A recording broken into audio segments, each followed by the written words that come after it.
Hello everyone, welcome back to the channel. On my last video installing all the aero parts for the Y, I promised you guys I'll be making a video comparing OEM versus aftermarket crossbar and tell you which one I end up keeping, so here it is. Alright, so this is the crossbar from EVbase and it comes with all the things you need. So first crossbar, second crossbar, and the crossbars has these nice satin finish to it. And a T-slot so you could add other accessories if you wanted to. So this is the cover. We have the mounting feet, mounting nuts, bolts, Allen wrench, and 2 keys. Now there are 2 different size bolts, longer bolt and a shorter bolt. The shorter bolt will go on the front side of the vehicle, and then the longer bolt will go to the rear side of the vehicle. And that's because the rear, they slope. So the rear mounting puck are going to be a little taller than the front ones. So that's why we need to put the longer bolt on the rear of the vehicle. And people are worried that when installing the crossbar on the Teslas that it's going to crack their glass roof, which could be possible if you do it wrong. And there's a couple of things you need to watch out for. So the first thing is improper bolt placements, improper placement of the mounting pucks, and over tightening the nuts. And to fully understand how the Tesla's mounting system works, I need to show you in a diagram. So let me draw it really quick. Okay, so here's my crappy drawing, but bear with me, I'll explain to you. So this is the pillar, this is the glass roof, and this is what the inside looks like. So what you want to do is you want to flip open the weather strip and then put this in and then go all the way down to that channel like that. Now if you don't, what ends up happening is, you'll slide it and you'll think that, oh, there's a thing underneath right here, and you put it right here. And then what happens is when you tighten it, it'll start to come up and it'll catch on the roof and then crack the roof. Okay, so another illustration is that this is from when you're looking at directly, you wanted to put it in and go all the way into that channel. And the easiest way to find out if you are into the channel or not is when you move it side to side, there's a blockage, so it'll stop moving. So that's the indication that you know that it went into the proper sitting position. And if we look at each mounting puck, there's an indication where the mounting puck will go to. And so this is the front of the vehicle, and you see how this thing is covered up or marked. So that's where this one will go to. And the bars are 2 different sizes too. And normally the shorter one goes to the rear of the vehicle because it kind of contours like that. I think that's the same case with the Model Y as well. So let's go ahead and try fitting the longer one on the front and the shorter one in the rear. And to know where each bolt will go to, Tesla has marked it. I don't know if you guys can see this, but there's this marking here. So there's that line, and there's an arrow, and that's where the bolt will go up to. So all we have to do now is lift the weather stripping here, and just lift it up, and guide it with your fingers or whatnot, and open it all the way up to that marking, and hold it with your finger like this, and then slide the bolt in. And if we install it properly, you'll know that it stops. It'll stop right here, and it'll stop right there. And then all we have to do is just line it up with the arrow, and then put the mounting puck right on top of it. So then now we need to repeat the step to all of the 3 other corners. And after putting the mounting pucks to the rest of the 3 corners, grab the shorter bar and place it on the back of the vehicle, and the longer bar to the front of the vehicle. And put the thicker side of the bar towards the front of the vehicle, so that way it's more aerodynamic. Alright, so after that, just put the nut in its place and tighten them down.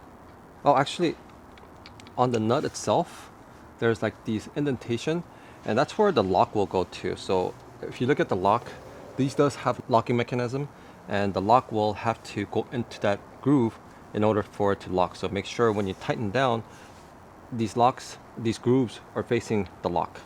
And I got my torque wrench, and I have it set to 3 Newton meters, which is about 26.6 pounds.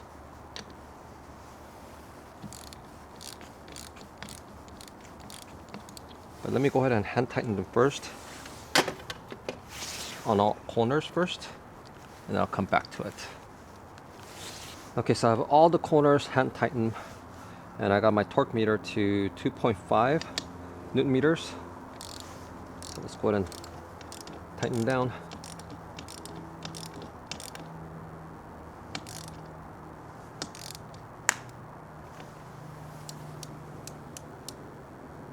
Oh, I just heard a crack. I hope it wasn't the glass. Let me take it out. Oh no, glass is fine. Maybe it was that noise just coming up on the bracket. This is very delicate procedure. So every time you hear something out of the ordinary, just make sure and check. I'm just gonna use this because that torque wrench that I just got wasn't torquing. I know by hand this should be about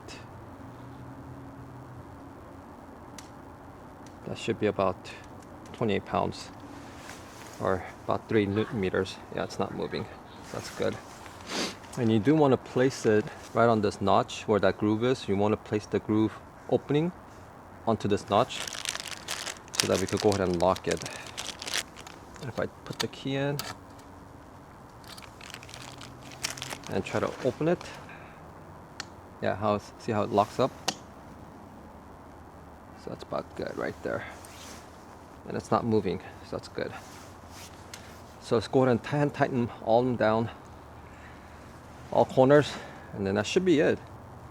Okay, so I have everything tightened, and next thing you want to do is just kind of shake it, make sure it's not moving.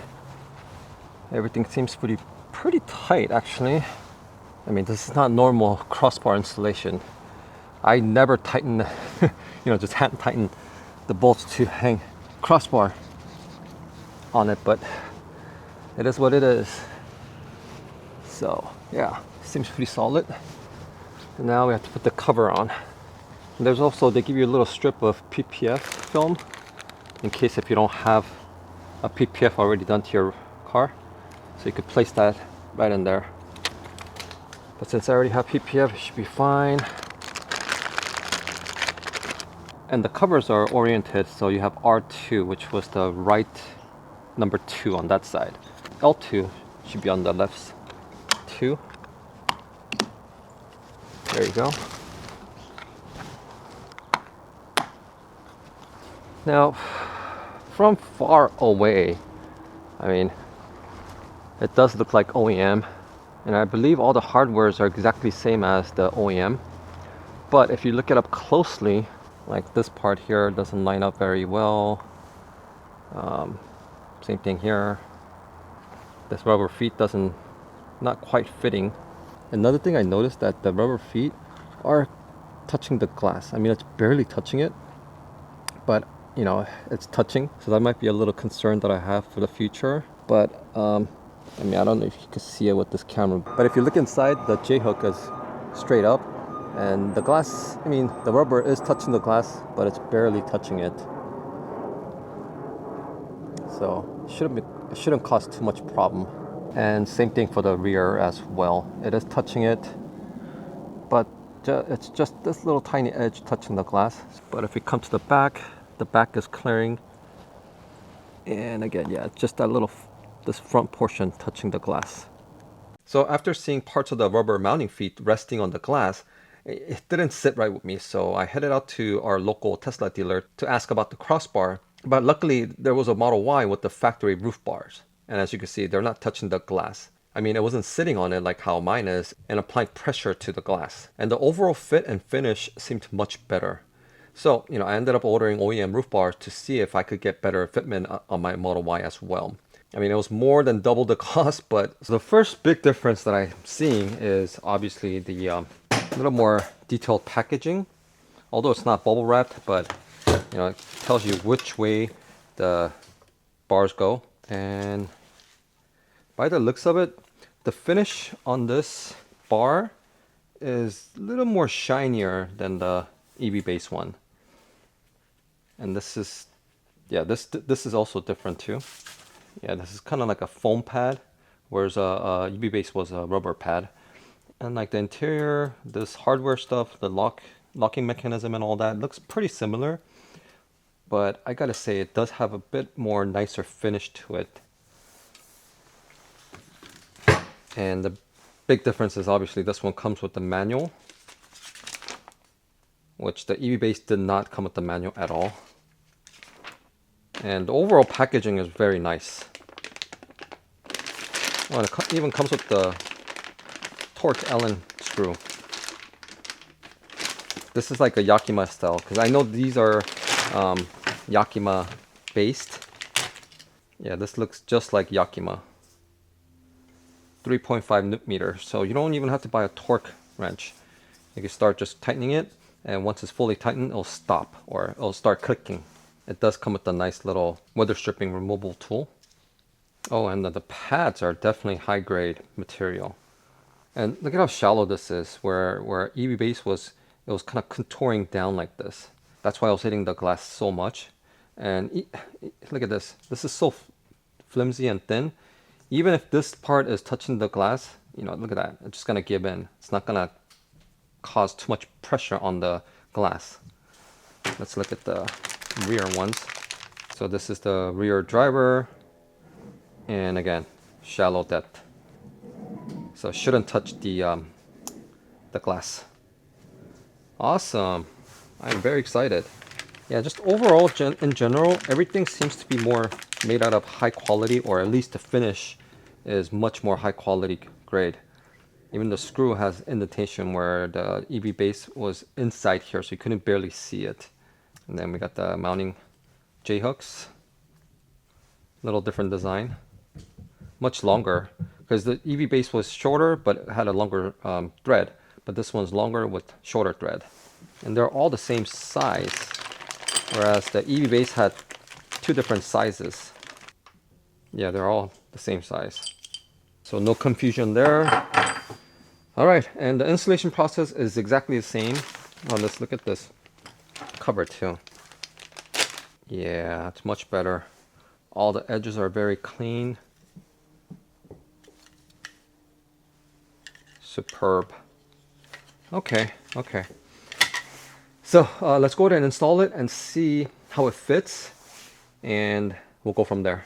Yeah, see, it says Yakima. The tape measure has a Yakima logo on it, so we know this is from Yakima. And yeah, the keys they look the same. So let's go ahead and install it and see how well it fits on the Model Y.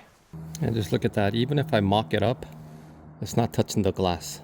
So all that weight and the force is held by the pillar, not the glass, which is perfect. So that was the front, and this is the rear. Again, see that huge gap?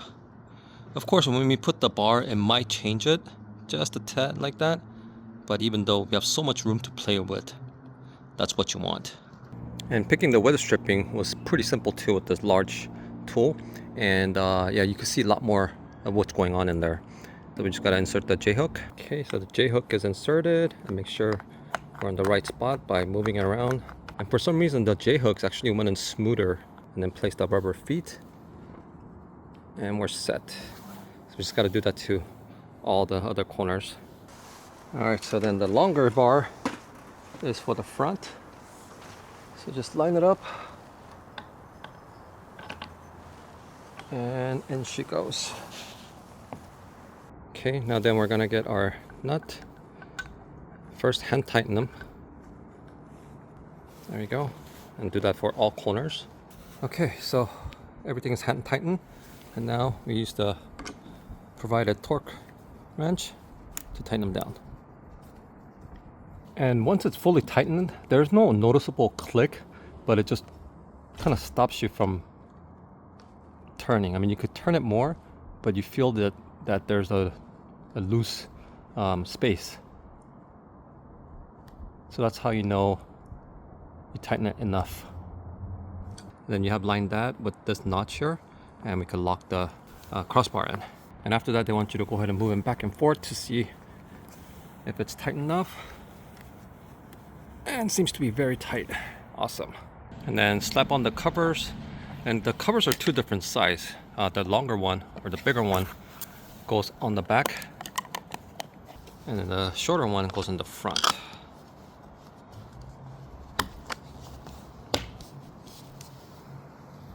And looking at it up close, you can see that there's good amount of spacing between the rubber mounting feet and the glass. And one other thing to note is make sure the J-hook isn't touching the glass either, because I've seen pictures of shattered glass and it looks like the bars were misaligned and the J-hook was touching the glass. So make sure it's sitting between the glass and the pillar. and the rubber feet aren't touching the glass. And this is the rear bar, and it's not as much clearance as the front ones, but still, it's not touching the glass whatsoever. And that's what you want. So I'm glad I got the OEM bars, and overall, it's a much better fit and finish. And let's do a road test to hear the wind noise, because some people have reported that there are significant wind noise and whistling with the crossbars. Okay, here we go.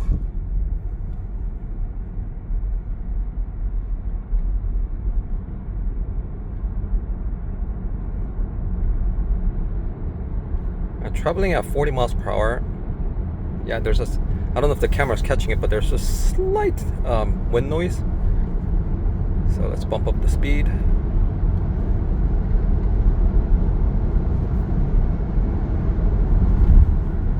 A little bit of traffic. But yeah, we briefly hit 70, and you could tell there's a something up there. You could tell that there's a little bit of wind noise. But it's not like it's horrible or anything. I mean, most of my cars, I did have a crossbar, and this is pretty quiet actually. Yeah, 75. Yeah, barely nothing. But I mean, I'm gonna put a cargo box on there, so that's gonna be even more noisier.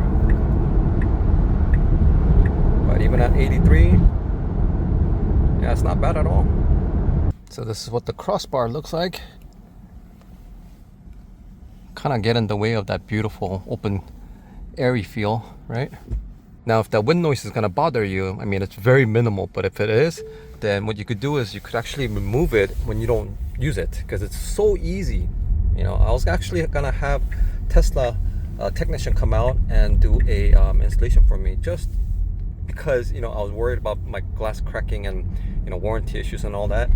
But with this OEM Yakima crossbars, you know, everything fit perfectly, and I have zero issues with it, as long as you don't over tighten them. So yeah, if I'm not going to be using the cargo box, you know, I think I might go ahead and take the actual crossbars off completely and then just put it back on when we need to. But yeah, overall, I'm very happy with the OEM ones, and I'm glad that I actually spent extra money to get the OEM ones. So that was a comparison between OEM crossbars and aftermarket one. And I would normally tell people to get aftermarket ones, but in this case, my suggestion is to get the OEM crossbars because of the delicate glass roof. I mean, essentially, it's a Yakima crossbars. So I'm keeping the OEM Yakima crossbars on my Model Y, and the saying, you know, you get what you pay for is true in this case. However, other than the rubber mounting feet slightly touching the glass roof, everything else was fine with EVbase crossbars. So if they could reshape the rubber mounting feet in the future, or you could simply trim it off if yours is touching the glass roof, then the EVbase crossbars will work just fine, and it's a good budget-friendly option. So I hope this video was helpful, and if it was, please hit that like button and subscribe for more content like this. And thank you all for tuning in today, and until next time, keep chasing adventures, and I'll see you all on my next video.